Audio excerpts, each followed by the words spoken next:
Okay, Lucy. You're Lucy Katan of the IGA, the director. What are you doing in Wellington? Well, the IGA is 2 years old now, and I felt that it was really important that we heard the voice of North America. Yeah. And we were, Michael Stone, president of Wellington, invited us over. And I felt that it was really important to come and talk to the grooms and to experience this unique situation Yeah. at Wellington. It's different than in Europe, right? It's so different because of the fact that the horses are here for the entire season and they come in and out of the stables as each competition happens.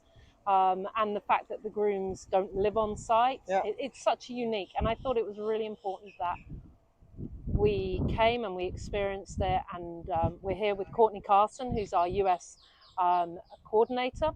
And it was also good for Courtney and I to meet because we haven't had the opportunity. So really important to hear the US and Canadian grooms' voices. Can you tell us a little bit about the mission of the IGA and of how it's going so far in those 2 years? So the IGA is a social enterprise. And what that means is that we want to make the grooms world a better place. And how's it going so far? It's going well. We're only 2 years old and there's a big agenda. We have a lot to achieve. So for the beginning, we've been focusing on building the membership, gaining the trust and encouraging grooms to come and join their professional association. We've also been representing our members at the highest level to the FBI, working with the FBI to improve the reporting on the horse app, and there's a piece of work that we're doing at the moment, and working with the shows that have joined us as show supporters to make the grooms world a better place on the show. Now, we understand and we know that the grooms world is not just when they're on the showground, it's also at home. And that's part of our next stage of the mission, to look at good employment and how we can ensure that the grooms have a happy and healthy and fulfilling workplace existence. But for now, it has been focusing on the reward and the recognition, and the facilities at the shows. So what you just said, that has something possibly to do with the survey that went out in Europe, where and the results were not that positive. Like there was a survey among grooms, or maybe you can tell it. You can tell a little bit about it. Yeah, I mean, I'm a fan of any research. It's good to have research. We got to know what's going on, and that's part of what we do at the IGA is the groom's voice, and we're doing a lot of surveys all the time. The research was interesting because the results had showed some things that, I'll be honest, having focused on grooms for 20 years now, some things were unsurprising. Because the thing was that the results were not so positive. Grooms hadn't noticed any change. Yeah, basically. The grooms hadn't noticed any change. But one thing that I did pick up from the survey was that 56% of the respondents were no longer working as a groom. And I think we've got to be careful here because we have to ask those 56% other questions. Why did you leave working with horses? But the initiatives that have happened so far have been there for improving the recognition of the role of the groom. Okay, and we're not going to resolve this issue in just 2 years, 24 months. I mean, come on, that's just not going to happen. I've been doing this in the UK for 20 years and we haven't resolved it. We've improved, but we've got to change a culture. And I think we've got to be really clear on what the IGA's role and remit is. And at the moment, our focus is on the facilities on the showgrounds and the representation of the grooms to the FBI. What I thought the survey was quite good, and it did highlight it, was about good employment and about the reason why people leave the industry.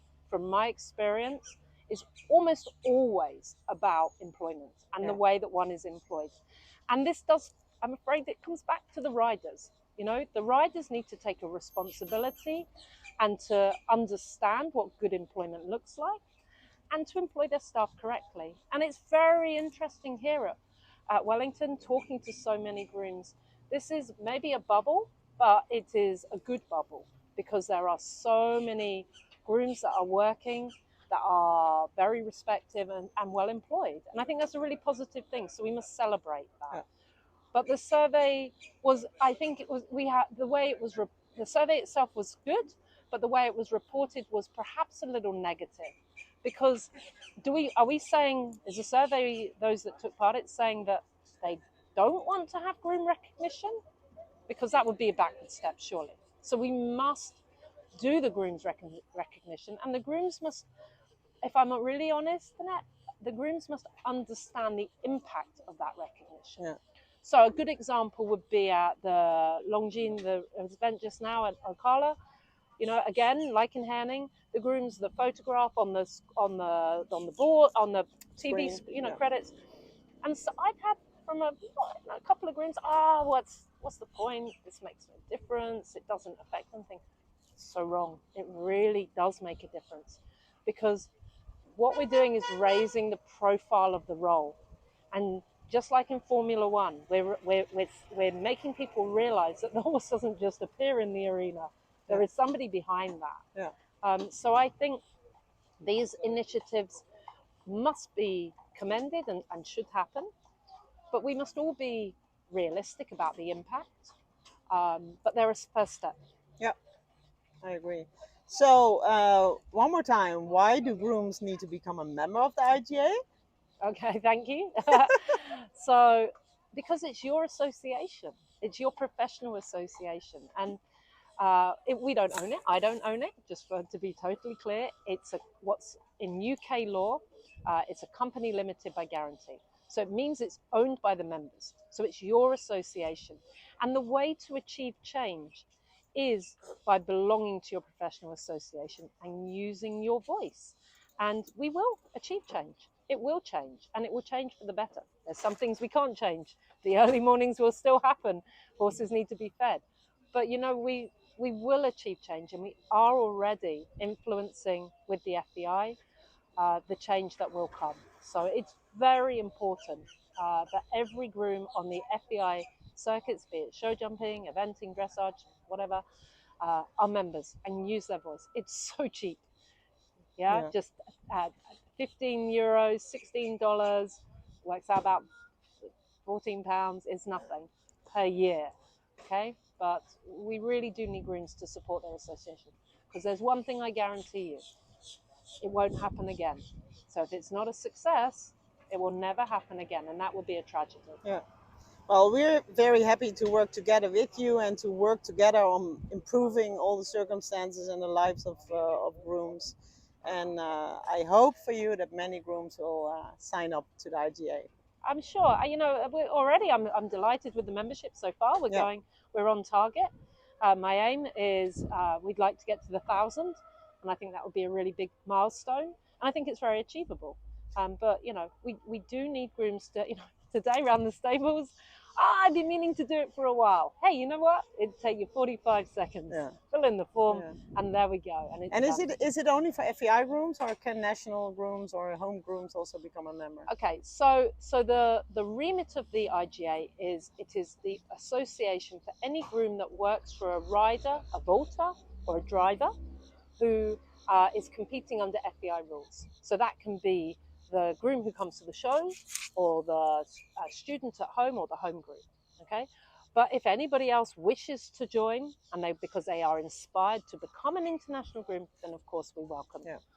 And we hopefully can guide them into this superb career that I loved as a dressage groom, and you enjoy too. So, and that is another point of the IGA, and the work that you're doing, which is so good, is about encouraging people into the job, because we must encourage people to come and do this great job. Yeah, because it's pretty amazing, right? Yeah, I loved it. I loved it. I couldn't do it forever, but I wanted to do different things eventually, but that's okay. It's not a problem. But we need to get more people working with horses. Thank you so much, Lucy, and safe travels home. Thank you so much.